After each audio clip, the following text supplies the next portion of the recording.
ये समझ के रखिए, मैंने जितना इस घर में बर्दाश्त किया या जो भी कुछ था, जिस तरीके से मैंने अपनी लाइफ को सरवाइव किया, आज मैं सोशल मीडिया पे इसलिए बता रही हूँ कि बहुत सारी चीज़ें भी आगे आना बाकी है, इसीलिए। और मैंने इस घर में बहुत कुछ चीज़ें बर्दाश्त की, और सभी लोग, सभी सारी लेडीज़ें जो अपने फैमिली में रहती हैं तो बहुत सारी चीज़ें बर्दाश्त करती हैं, बहुत सारी चीज़ें नहीं बर्दाश्त कर पाती हैं, जो सर सर से ऊपर चला जाता है जब पानी। गुड मॉर्निंग फ्रेंड, आप सब ठीक होंगे, स्वस्थ होंगे, मस्त होंगे, अपनी तैयारी कंटिन्यू कर रहे होंगे।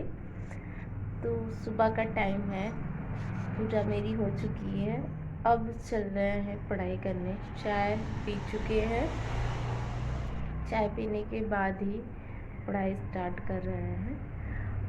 और एक चीज़ आपको बता रहा है कि अब देखिए, मेरा ये सर का जो है, इसको ढके हुए हैं ऐसे बाल से, बीच मांग निकाल के इसे ढक लिए हैं, और सर की चोट को जो लगी है उसको ढक लिए। अब बहुत दिन हो गया पढ़ाई नहीं हुई ना, तो एकदम पढ़ाई करने का मन भी नहीं करता। आप समझ लीजिए, जब आप 2-4 दिन की गैपिंग कर लेते हो तो बिल्कुल आपका पढ़ाई में मन नहीं लगता। लेकिन हो सकता है एग्ज़ाम जल्दी हो जाए, इसीलिए पढ़ाई करना तो बनता ही है, पढ़ाई करना भी चाहिए। काफ़ी लोग हमसे पहले, अब मेरी 8 दिन पढ़ाई नहीं हुई है तो हम तो बहुत पीछे चले गए और सब लोग बहुत आगे निकल चुके हैं। ऐसा हमारा मानना है कि जहाँ हम 1 घंटे पढ़ते हैं, हमसे ज़्यादा कोई 2 घंटे 3 घंटे पढ़ता होगा, ऐसा हम मानते हैं। तो अच्छी बात है, पढ़ता है, बट अपने आप को भी हम इंक्रीज़ करने के लिए या अपने आप को आगे बढ़ाने के लिए मैं भी ये सोचती हूँ कि अब मैं भी पूरा कवर करूँगी। जो 8 दिन नहीं पढ़ी हूँ, वो 8 दिन को मैं अब कवर करूँगी, कैसी भी स्थिति हो। लेकिन अब पढ़ाई तो करना ही है। और एक चीज़ और है, आपके साथ कोई कितना भी गलत करता है, कितना भी कोई गलत करता है, और वो आदमी आपसे आके बोलता है कि मेरा ये काम कर दो, तो आप 100% उसका काम करो। क्योंकि आप जानते हैं क्या होता है इससे, कि आपको उस वो तो गलत किया आपके साथ, लेकिन उसको विश्वास है कि आप उसके साथ गलत नहीं करोगे। तो किसी का विश्वास जीतना सबसे बड़ी बात होती है। विश्वास तोड़ना तो 2 मिनटों में टूट जाता है, लेकिन विश्वास जीतने के लिए पूरी उम्र लग जाती है कि आप विश्वास जीत पाते हो। तो वो इंसान, जब आपके साथ, मेरे साथ वो इंसान गलत किया, फिर भी आज मुझसे कह रहा है, मैं अपनी ही बता रही हूँ, आज मुझसे कह रहा है कि ये काम मेरा कर दो।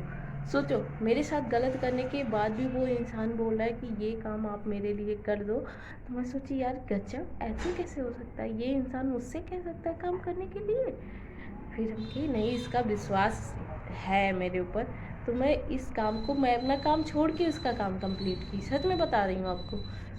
तो ऐसे आप लोग भी किया करिए, क्योंकि वो तो गलत है, उसको पता है, लेकिन आप सही हो, ये आपको ही पता है। वो आपके साथ कितना भी गलत करता है, कोई भी हो, फैमिली मेम्बर, बाहर का, जॉब पे या अदर कहीं, कहीं भी आपके साथ कोई गलत करता है, फिर भी उसके बाद भी आपसे मांगने आता है कि हाँ, हमें आपकी ज़रूरत है, ये मेरा आप ही कर सकते हो काम, तो डेफिनेटली आप करिए, क्योंकि उसका विश्वास आपके प्रति अभी भी बरकरार है। तो मुझे जाना है अपनी ननद के घर भी, कल जाएंगे, कल ड्यूटी करने के बाद ही जाएंगे, आज नहीं गए। तो कल ड्यूटी करने के बाद जाएंगे, संडे रहेंगे और संडे को रात में ही चले आएंगे। ननद के घर हमारी भागवत बैठी है, गांव में है, शहर में उनका भी मकान है, बट वो गांव से ही सारा प्रोग्राम कर रहे हैं अभी भागवत का। तो सारी फैमिली उधर ही है, कितना ज़्यादा अच्छा लग रहा होगा वहाँ पर, सब जब सारी फैमिली रहती है, एक साथ रहती है। मेरे मायके में भी सब लोग जब एक साथ रहते हैं बहुत अच्छा लगता है, जैसे एक अलग सी खुशी होती है जब उनकी भी फैमिली साथ में होगी, सब लोग इंजॉय कर रहे होंगे और गांव घूम रहे होंगे सब लोग बाहर, कि इतने दिन बाद आए हैं सब लोग रहने यहाँ पर, और भागवत हो रही है, एक पॉजिटिव वाइब आ रही होगी, खूब अच्छा लग रहा होगा। कल मैं भी जाती हूँ एंजॉय करने और भागवत सुनने। भगवान का नाम लेना अच्छी बात है। अब भगवान तो हर जगह है ना? लेकिन जब ऐसा कोई सत्संग या भागवत होता है तो आप सुनने जाते हो, तो सुनना भी चाहिए। और अपने जीवन में एक चीज़ याद रखिए, आपके साथ कोई गलत कर रहा ना, ये समझ के रखिए उसके जीवन में गलत होना ही होना। आप उसके साथ गलत मत करिए, लेकिन आज नहीं तो कल उसके साथ गलत होगा। और ज्ञान देने वाले लोग तो बहुत आ जाते हैं यार, बहुत ही ज़्यादा ज्ञान देने वाले लोग आ जाते हैं, बहुत ही ज़्यादा आ जाते हैं। चाहे वो अपने घर में मार पीट लड़ाई झगड़ा सब कुछ कर रहे होंगे, लेकिन ज्ञान देने ऐसे आ जाएंगे, इतना बड़ा बड़ा ज्ञान देंगे कि आप सोच भी नहीं सकते हो कि आप सोच सकते हो, बिल्कुल नहीं सोच सकते। वो इंसान आ रहा है जिसके घर में खुद ऐसा हो रहा हो, तो सोचो। और मेरा ये मकान आप लोग देख ही रहे हैं, जैसे कि सुधांशु के पापा 2 भाई हैं, ठीक है? तो अब पापा एक्सपायर हो चुके हैं, तो मकान तो बटेगा ही, आज नहीं तो कल बटेगा ही। वैसा तो बोलना नहीं चाह रहे थे, लेकिन आज नहीं तो कल बटेगा। तो हमारा कहने का मतलब ये है कि जब दोनों भाई अच्छे से रह रहे हैं या जो भी कुछ है, प्यार से रह रहे हैं, अच्छे से सब लोग बातें चीतें अच्छे से हो रही हैं, ठीक है, बट बातचीत सही से चल रही है, तो दूसरे को इंटरफेयर करने की क्या ज़रूरत है भाई?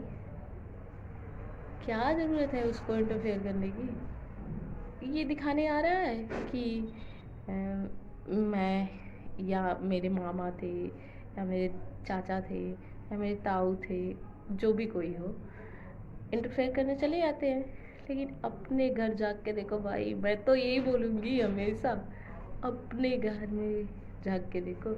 जिसके घर कांच के बने होते ना, दूसरों के घर पे कंकड़ नहीं फेंकते भाई।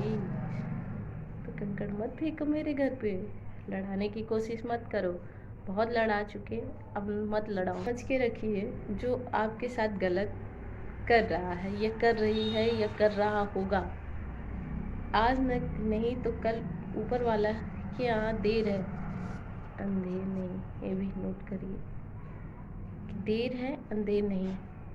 और एक चीज़ आप विश्वास नहीं मानेंगे, जब से मैं इस घर में आई हूँ, मुझे कभी किसी के सामने भगवान की कृपा से, हनुमान जी की कृपा से, या सभी जो भी मेरे माँ बाप, मेरे दादी बाबा पुण्य किए होंगे, मुझे किसी के सामने 1 रुपए मांगने की ज़रूरत नहीं पड़ी। मुझे पैसा दे दो, मेरा जीवन या मेरे मेरे तीनों लोग की बात हम कर रहे हैं, मेरे हस्बैंड का और मेरा और मेरे बच्चे का खर्चा नहीं चल रहा है।